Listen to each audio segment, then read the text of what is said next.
In this scene, we witness a moment of profound vulnerability, the descent of Christ from the cross, rendered in contorted lines and intertwining forms. His body, heavy with suffering, is supported by hands that hold him with tenderness and strain. The figures surrounding him blur into each other, suggesting a unity of purpose, a shared burden, a collective compassion. They are bound together by the weight of human experience, by the unyielding presence of suffering. In Zen, suffering is not to be shunned or feared. It is a path toward understanding.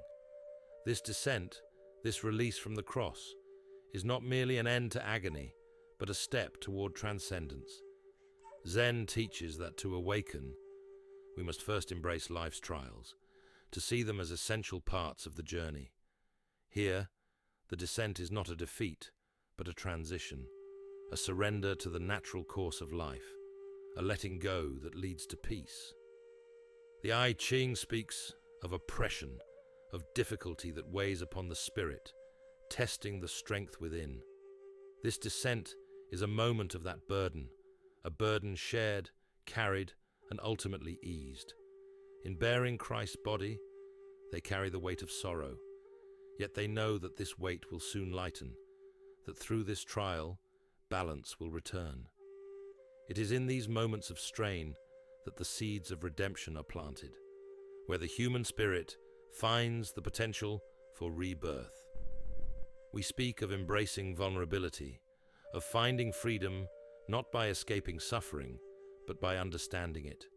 Here, the descent from the cross is a moment of surrender, a moment that teaches us to yield, to accept the weight of our own lives.